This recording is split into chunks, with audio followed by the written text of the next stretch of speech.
오늘 본문은 우리가 주일에 2주간에 걸쳐서 나누었던 말씀입니다. 아마도 돌아오는 주일에 한 번 더 이 이사야서 6장을 가지고 말씀을 나누지 않을까 싶은데요. 52년 절대 권자에 앉아있던 우시야 왕이 죽던 해에 온 나라가 불안과 염려와 또 흉흉한 소문으로 요동을 칠 때에 하나님의 성전에 들어가 엎드렸던 이사야가 본 환상을 기록하고 있습니다.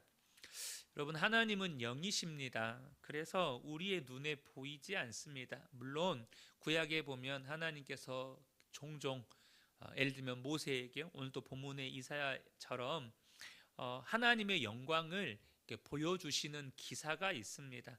그러나 하나님의 영광을 보여주시는 기사에 보면 모세가 감당할 수 없기 때문에 모세를 바위 틈에 두시고 그 앞을 살짝 지나가시면서 하나님의 영광의 끝자락만 보여주셨습니다. 본문의 이사야도 사실 하나님의 영광 전체를 본 게 아니고, 오늘 본문에 대해서도 제가 주일날 나누었지만 그 옷자락이 성전에 가득했다라는 이 말은 하나님의 영광이 성전을 가득 채웠는데 죄인인 인간이 그 영광을 감당할 수 없기 때문에 옷자락으로 그 영광을 가렸다라는 뜻입니다. 그래서 여러분, 중요한 건 하나님이 가끔씩 그렇게 환상이나 이렇게 하나님의 영광을 보여주시는 기사가 있지만 하나님은 우리 눈에 보이는 분이 아닙니다. 그러하기에 하나님께서 우리를 만나주시는 방법이 있는데 그것이 바로 말씀하심입니다.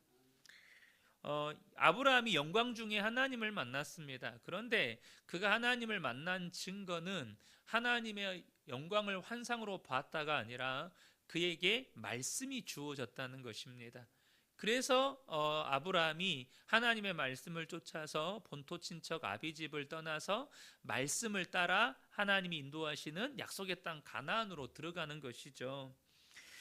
구약 시대에는 기록된 성경이 없었기 때문에 하나님께서 꿈이나 천사를 통해서 계시하는 경우가 많았고, 이후로도 하나님이 선지자들을 세우셔서 그 선지자들의 입술을 통해서 하나님의 말씀을 증거케 하셨습니다. 그리고 그 이후에는 기록된 성경을 통해서 우리에게 말씀하시죠. 그러니까 여러분, 눈에 보이지 않는 하나님이 우리를 찾아오시고 만나주시는 방법은 곧 말씀하심이라는 것입니다. 물론 이 부분에 대해서 다른 이유들도 있지만 그 부분은 여기서 나누지는 않고요. 그런데 사람의 연약함이 뭐죠? 눈에 보이지 않는 것보다 눈에 보이는 것에 쉽게 마음을 빼앗긴다는 사실입니다. 눈에 보이는 것에 우리가 너무 쉽게 마음을 빼앗겨요.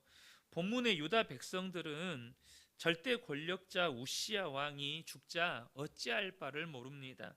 우시야 왕은 눈에 보이는 존재잖아요. 그 우시야 왕으로 인해서 하나님이 유다에 복을 주셔서 너무너무 강성케 하신 거예요. 그동안에 심지어 자신들을 괴롭혔던 주변 민족들이 이제는 조공까지 갖다 바치는 거예요. 그런데 그 절대 권력자 우시야 왕이 죽자 유다 백성들은 어찌할 바를 모르는 것입니다. 이게 뭘 의미하는 거죠? 그들은 눈에 보이지 않는 하나님이 아니라 눈에 보이는 우시야 왕을 의지하며 살았다는 뜻입니다. 이처럼 사람은 눈에 보이지 않는 하나님보다 눈에 보이는 것에 너무나도 쉽게 마음을 빼앗기고 산다는 거죠. 그런데 하나님께서 이사야에게 뭘 보여주십니까? 1절을 보면 내가 본즉 주께서 높이 들린 보좌에 앉으셨는데 그의 옷자락은 성전에 가득하였고 라고 말씀합니다.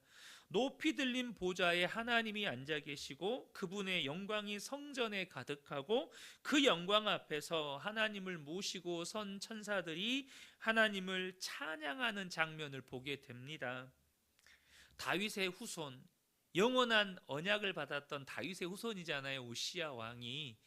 그리고 52년 절대 권자에 앉아 있었고 나라를 이렇게 붕하게 만든 그 우시야 왕이 진짜 왕인지 알았는데, 자신도 그 왕을 의지하고 살았는데, 이사야 자신도 그렇게 살았어요. 그런데 비로소 진짜 왕, 영원한 왕이 누구인지, 그리고 그 영원한 왕의 영광이 무엇인지를 보게 되는 것입니다. 그러니 인간 왕이 죽었지만 나라의 운명을 걱정할 필요가 없어진 거예요. 영원한 하늘 왕을 의지할 때 불안한 후계자와 또 주변의 조공을 바치던 나라들의 반기도, 또한 열강, 이 제국들의 어떤 국제 정세의 변화도 문제가 안 되는 거예요. 영원한 왕 하나님을 의지하면 여러분 그건 문제가 안 되는 것입니다. 하나님은 처음부터 이스라엘의 왕이었고 신실하게 언약을 지켜오신 유일한 분이셨습니다. 그렇다면 여러분 지금 유다 백성들의 진짜 문제는 뭘까요? 왕이 죽어서 나라가 혼란스러운 것입니까? 지금 주변의 나라들이 언제 쳐들어올지 모르는 그런 국제의 어떤 역학관계가 막 급변하는 것이 문제입니까? 여러분 그게 문제가 아니에요. 지금 유다 백성들의 문제는 왕의 부재가 아니고 그들의 신앙의 부재입니다. 여러분 우리의 삶의 진짜 위기는 뭘까요? 돈이 없는 걸까요? 아니면 건강하지 못한 걸까요? 성공하지 못한 것입니까? 사람들과 인간관계가 단절되는 것입니까? 여러분 문제가 있다는 것 자체가 여러분 우리의 삶에 문제되지 않습니다. 이것을 기억하셔야 돼요. 우리의 삶의 진짜 위기는 문제가 생겼을 때 그 문제를 극복할 대안이 없다는 게 문제입니다. 그렇지 않겠습니까? 여러분 좀 이런 표현이 그렇지만 지금 국제 유가가 막 요동을 치잖아요. 전쟁이 나서 막 국제적으로 혼란스럽잖아요. 근데 나라마다 그것을 극복할 대안이 있으면 괜찮습니다. 잠깐 어려움은 있지만 그것을 극복할 대안이 있는 나라들은 문제가 없어요. 그런데 여러분 진짜 문제는 뭡니까?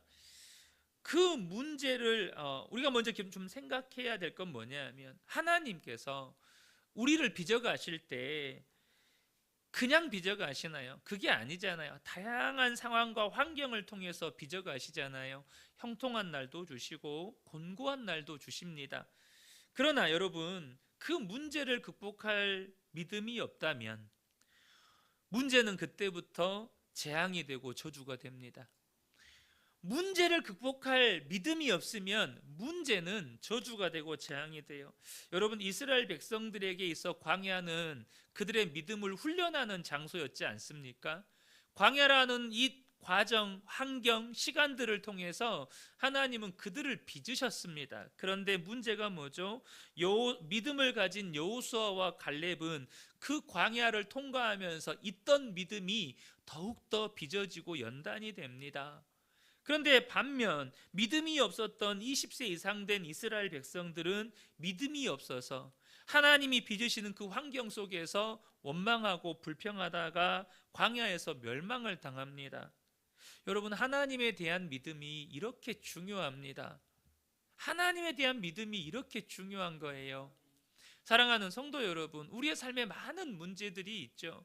그 모든 문제들은 우리를 빚으시는 하나님의 도구일 뿐입니다. 그 속에서 우리가 믿음을 사용하게 된다면, 그 속에서 우리가 하나님을 바라보고 믿음을 사용하게 될 때 여러분 우리의 믿음이 더욱더 정금과 같이 연단되고 빚어지는 것입니다. 사랑하는 성도 여러분, 문제 앞에서 믿음을 사용하시기를 축복합니다. 문제 앞에서 하나님을 바라보시기를 축복합니다. 그러면 우리의 믿음이 당장 내가 한 번 그렇게 했다고 해서 믿음이 획기적으로 바뀌는 거 아닙니다. 그 문제를 극복하면 또 다른 문제가 파도처럼 밀려옵니다. 그런데 어느 순간 이전에는 파도에 휩쓸려 다니는 사람이 되었다면 그렇게 믿음을 한 번 사용해보고 두 번 사용해보고 세 번 사용해보고 그것이 반복되면 어느 순간 나는 파도를 타고 있는 사람이 되는 겁니다. 그게 믿음의 역사 아니겠습니까? 처음에는 파도에 휩쓸려서 이리 넘어지고 저리 넘어지고 짠물도 먹고 토도 하고 난리도 아니에요. 그런데 그것이 두렵다고 믿음 사용하는 걸 멈추는 게 아니라 그 파도가 밀려올 때마다 또 믿음으로 도전하고 또 믿음으로 도전하고 하나님께 맡기고 하나님께 의지하고 이걸 반복했더니 어느 순간 여러분 우리 서퍼들 있잖아요. 이렇게 서핑보드 위에 올라타서 막 파도 타는 선수들, 그렇게 멋지게 파도를 타고 있는 거예요. 저는 우리 성도님들이 이러한 믿음의 사람들 되시기를 축복합니다. 온 나라가 우시야 왕의 죽음 앞에서 믿음이 없어 혼란 속에 요동을 칠 때에 이사야는 성전에 들어가서 조용히 하나님 앞에 엎드렸고, 하나님은 그의 눈을 열어서 하나님의 영광을 보게 하십니다. 그 현장에서 이사야는 선지자로 부르심을 받게 됩니다. 사실 여러분, 이사야는 하나님의 영광을 볼 자격이 없는 사람이에요. 5절에 보면 그때 내가 말하되 화로다 나여 망하게 되었도다. 나는 입술이 부정한 사람이요 나는 입술이 부정한 백성 중에 거주하면서 만군의 여호와이신 왕을 배웠음이로다 하였더라. 이렇게 하나님 앞에서 자신이 얼마나 입술이 부정한 사람이고 유다 백성들이 얼마나 입술이 부정한 죄인인지를 철저하게 깨닫게 됩니다. 그런데 그렇게 죄인인 이사야를 하나님이 어떻게 하신가요? 6절과 7절을 보면 그때 그 서랍 중에 하나가 부젓가락으로 제단에서 집은 바 핀 숯을 손에 가지고 내게로 날아와서 그것을 내 입술에 대며 이르되 보라, 이것이 내 입에 닿았으니 내 악이 제하여졌고 내 죄가 사하여졌느니라 하더라. 하나님께서 자신의 죄를 어찌할 수가 없어서 고통 속에서 탄식하며 하나님 앞에 울고 있는 이사야의 죄악을 사하여 주십니다. 하나님의 영광을 감당할 수 없는 죄인이었던 이사야의 부정함을 정결하게 하실 뿐만 아니라 이제는 하나님의 말씀을 대언하는 하나님의 입술로 사용하십니다. 이제부터 이사야가 할 일은 하나님의 영광을 유다 백성들에게 보여주는 것이고 구원과 심판의 가능성을 모두 제시하는 것입니다.